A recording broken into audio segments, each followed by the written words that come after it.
तो एक रौनक है, खुशी है। 2 साल का लंबा इंतजार और तमाम श्रद्धालुओं को मौका मिलेगा बाबा के दरबार पर पहुंचकर हाजिरी लगाने का। लेकिन तैयारियां कैसी हैं, जानेंगे हमारे सहयोगी रवि कैंथुरा से, जो कि गंगोत्री धाम से ही जुड़ रहे हैं हमारे साथ। सीधा रुख करेंगे रवि का। और रवि, आप सुबह से देख रहे हैं जिस तरीके से तस्वीरें सामने आई हैं, क्या कहा जाए कि अब जो है इंतजार सिर्फ कपाट खुलने का है?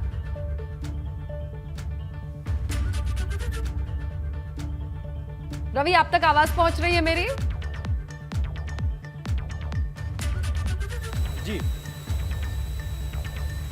जी रवि, अगर आप तक आवाज पहुंच रही है तो तस्वीरें दिखाइए और बताइए कि किस तरीके की तैयारियां हैं, क्या रंग है, क्या रौनक है वहां पर। बिल्कुल, देखिए, माँ गंगा के उत्सव डोली का अब गंगोत्री धाम में पहुंचने का ही इंतजार है, क्योंकि 11:15 बजे कपाट खुलने का जो समय है शुभ मुहूर्त पर वो तय किया गया है। और यहाँ पर देखिए जिस तरीके से सुबह के बाद अब जो श्रद्धालु हैं और जो यहाँ के जो तीर्थ पुरोहित हैं, उन तमाम लोगों की अब आप देखेंगे कि माँ के प्रांगण में इस बार खूब जो है भीड़ देखने को मिल रही है। और यहाँ पर क्योंकि माँ गंगा के उत्सव डोली का जो रात्रि विश्राम है वो भैरव मंदिर में होता है, और भैरव मंदिर से माँ गंगा की उत्सव डोली रवाना हो चुकी है। और उसके बाद अब यहाँ पर माँ गंगा की उत्सव डोली पहुँचेगी पूरे विधि विधान के साथ। 11:15 पर 4 धामों में सबसे पहले माँ गंगोत्री धाम के कपाट खोले जाएंगे। आज ही 12:15 के बाद माँ यमुनोत्री धाम के कपाट भी खोले जाने हैं। इसको लेकर पूरी तैयारियां हम दिखा ही रहे हैं। और ऐसे में देखिए जो माँ का दरबार है वो भव्य सजाया गया है। तकरीबन 10 क्विंटल से अधिक फूल माँ के जो जितने भी यहाँ पर मंदिर हैं उन मंदिरों में और इस दरबार में लगाए गए हैं। और जो श्रद्धालुओं का तांता है वो कल से ही यहाँ पर शुरू हो गया था, क्योंकि 2 साल के बाद, कोविड के बाद इस तरीके की यात्रा इस बार हो रही है जब कोविड की स्थितियाँ सामान्य हैं। तो ऐसे में इस बार रिकॉर्ड श्रद्धालु यहाँ पर पहुँचेंगे। और प्रांगण में अगर आप देखेंगे तो जो यहाँ पर जो श्रद्धालु हैं वो पहुँच चुके हैं और इंतज़ार है कि जब यहाँ पर माँ के गंगा के जब कपाट खुलेंगे। तो कपाट खुलने के दौरान उत्तराखंड के मुख्यमंत्री पुष्कर सिंह धामी भी यहाँ पर मौजूद रहेंगे, उनका भी इंतजार रहेगा। और इसके साथ ही पूरे विधि विधान के साथ, पूजा अर्चना के साथ माँ गंगा के कपाट जो श्रद्धालु हैं उनके दर्शनार्थ खोल दिए जाएंगे। तो ऐसे में क्योंकि लंबा इंतजार रहता है यात्रा को शुरू होने के लिए, और इस बार जब 2 साल तक कोविड की स्थितियां रही हों, ऐसी परिस्थितियां रही हों जब देश विदेश के श्रद्धालु यहाँ पर ना पहुँच पाए हों, और ऐसे में अब स्थितियाँ सामान्य हैं, तो पूरा उत्साह इस बार श्रद्धालुओं में भी देखने को मिल रहा है। ऐसे में धीरे धीरे अब प्रांगण में जो श्रद्धालुओं की संख्या है वो बढ़ती जा रही है। और आप देखेंगे कि जब कपाट खुलने की जब समय आएगा तो उस वक्त ये पूरा प्रांगण पूरा भरा हुआ श्रद्धालुओं से दिखाई देगा।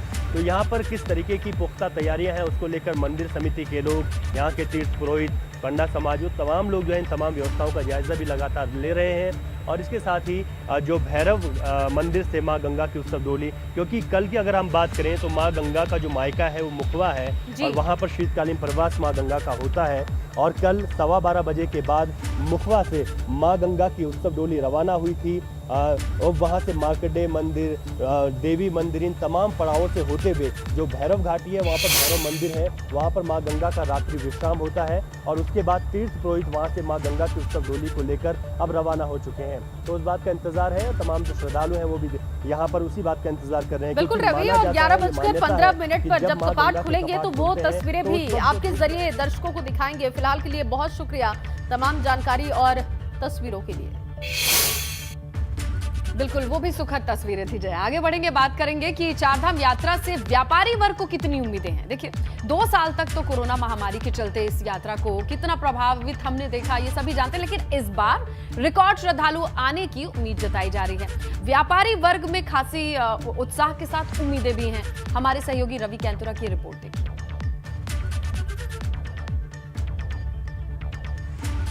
माँ गंगोत्री के दर पर हम हैं और ये गंगोत्री बाजार है। गंगोत्री बाजार में इस बार खूब रौनक देखने को मिल रही है, क्योंकि 2 साल कोविड के बाद इस बार यात्रा से खास तौर पर व्यापारियों को बड़ी उम्मीदें हैं कि इस बार जो रिकॉर्ड श्रद्धालु आने की उम्मीद जताई जा रही है उससे उनकी आमदनी भी बढ़ सकेगी। और 2 साल का जो बड़ा नुकसान उनको झेलना पड़ा उसमें कुछ इस बार खास इजाफा भी होगा, और साथ ही साथ जो आशाएं हैं उनकी वो पूरी भी हो सकेंगी। तो बाजार सज चुके हैं। यात्रा की शुरुआत अब 3 मई से विधिवत तौर पर हो रही है। तमाम जो लोग हैं वो हमारे साथ मौजूद हैं। राणा जी, कब से यहाँ हैं? क्या यहाँ पे दुकान है आपकी? मेरी दुकान है यहाँ पे। मेरे को यहाँ पे 18-19 साल हो चुके हैं। 20 साल हो चुके हैं। पिछले 2 साल तक कोविड की वजह से, पिछले 2 सालों से हम काफ़ी परेशान हैं। और जगह तो लोगों को कुछ मिला भी या लोगों का चला भी, यहाँ पे तो बिल्कुल बंद रहा, ऑफ रहा। और इस बार हम लोगों को काफ़ी उम्मीद है और काफ़ी लोगों ने यहाँ पे माल देख रहे होंगे लोग। कुछ और लोग भी हमारे साथ हैं। भाई साहब आप बताइए क्या नाम है आपका और कितनी उम्मीद है इस बार की यात्रा से? भाई जी उम्मीद तो ऐसे कि पूरी चलेगी यात्रा, पर देखो गवर्नमेंट क्या करती है वो तो बाद में देखेंगे भाई, जब क्या होता है कैसे होता है। पर यात्रियों को खुलनी चाहिए भाई जी, हमारी तो ये सोच है। हजार सज चुके हैं। चार धाम में इस बार रिकॉर्ड श्रद्धालु आने की उम्मीद भी जताई जा रही है। गंगोत्री में 7,000 की संख्या को सीमित किया गया है। हालांकि सरकार के पहले 45 दिन का ये प्लान है।